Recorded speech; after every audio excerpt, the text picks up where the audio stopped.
بسم اللہ الرحمن الرحیم۔ السلام علیکم۔ آج ہم جس موضوع پر بات کرنے جا رہے ہیں وہ نہ صرف ایک عظیم پیشین گوئی ہے بلکہ ایک ایسا موضوع ہے جس نے صدیوں سے مسلمانوں کے دلوں کو جھنجھوڑا ہوا ہے، وہ ہے غزوہ ہند۔ یہ کوئی افسانہ نہیں، کوئی خواب یا مفروضہ نہیں، بلکہ ہمارے پیارے نبی محمد مصطفیٰ صلی اللہ علیہ وآلہ وسلم کی زبان مبارک سے نکلی ہوئی سچائی پر مبنی پیشین گوئی ہے جو احادیث میں محفوظ ہے۔ آج ہم اسی غزوہ ہند کی اصل حقیقت، اس کی علامتوں، احادیث اور اس کے انجام کے بارے میں آپ کو تفصیل سے بتائیں گے، لیکن صرف سچ کی بنیاد پر، کسی مبالغے اور جھوٹ کے بغیر۔ غزوہ ہند کیا ہے؟ غزوہ اس جنگ کو کہتے ہیں جس میں نبی کریم صلی اللہ علیہ وآلہ وسلم بذات خود شریک ہوئے ہوں، لیکن چونکہ اس جنگ کی پیشین گوئی پیارے آقا صلی اللہ علیہ وآلہ وسلم نے کی تھی اور اس میں آپ صلی اللہ علیہ وآلہ وسلم کے ماننے والے شامل ہوں گے، اس لیے اسے غزوہ ہند کہا گیا۔ یہ جنگ برصغیر پاک و ہند میں اسلام اور کفر کے درمیان ہونے والی ایک بڑی فیصلہ کن اور عظیم جنگ ہوگی جس میں اللہ کے مخلص بندے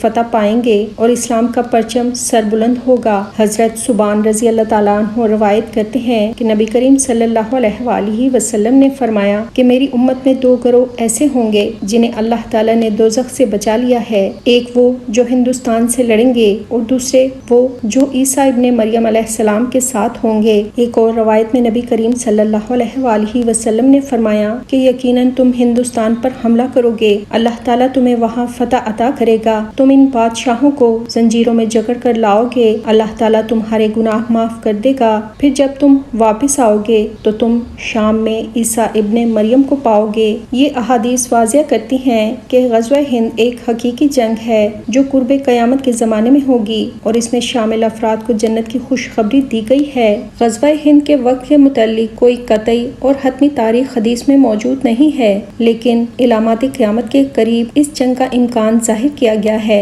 بعض علماء کے مطابق یہ جنگ امام مہدی علیہ السلام کے زمانے میں یا ان کے قریبی زمانے میں ہوگی۔ تاریخ میں کئی مسلمان سلاطین نے ہندوستان پر حملے کیے۔ محمد بن قاسم نے سندھ فتح کیا، محمود غزنوی نے ہند پر 17 حملے کیے۔ بعض علماء ان فتوحات کو غزوہ ہند کی ایک ابتدائی شکل مانتے ہیں، لیکن مکمل پیشین گوئی کا ظہور ابھی باقی ہے، جیسا کہ حدیث میں ذکر کیا گیا ہے کہ اس کے بعد لوگ شام میں جا کر عیسیٰ علیہ السلام سے ملاقات کریں گے۔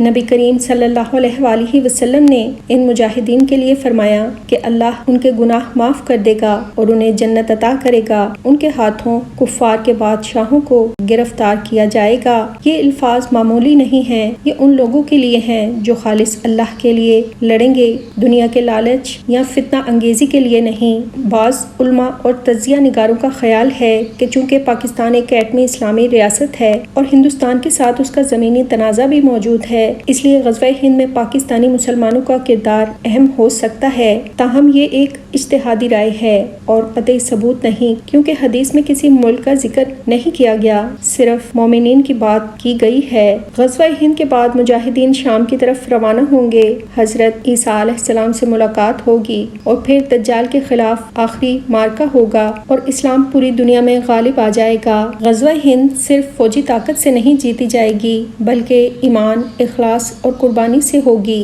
یہ جنگ فتنہ، فرقہ واریت اور خود ساختہ جہاد نہیں ہے، یہ صرف اللہ کے حکم اور قیادت کے تحت ہوگی۔ اس جنگ میں شامل ہونے کے لیے ہمیں باطن کو پاک کرنا ہوگا، خود کو علم، عمل اور تقوی سے بھرنا ہوگا، اسی طرح ہم غزوہ ہند کی تیاری کر سکتے ہیں۔ غزوہ ہند صرف اسلحہ سے نہیں بلکہ علم، دین، تقوی، اخلاص، نیکی اور صبر سے جیتی جائے گی۔ اس لیے ہمیں چاہیے کہ ہم اپنے بچوں کو صرف دنیا کے لیے نہیں پڑھائیں بلکہ انہیں اسلام کا سپاہی بنائیں، اپنے گھر کو صرف دنیا کی آرام گاہ نہیں بلکہ نیکی کا ایک قلعہ بنائیں، اور ہمیں اپنے دل میں صرف دنیا کی محبت نہیں بلکہ اللہ کا خوف ہمارے دل میں موجود ہو۔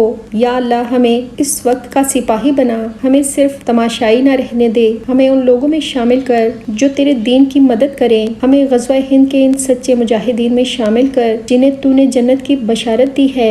آمین یا رب العالمین۔ اگر آپ کو ہماری ویڈیوز پسند آتی ہیں تو ہمارے چینل ایمان کا اجالا کو سبسکرائب کریں، ویڈیو کو لائک اور شیئر ضرور کریں۔ جزاک اللہ۔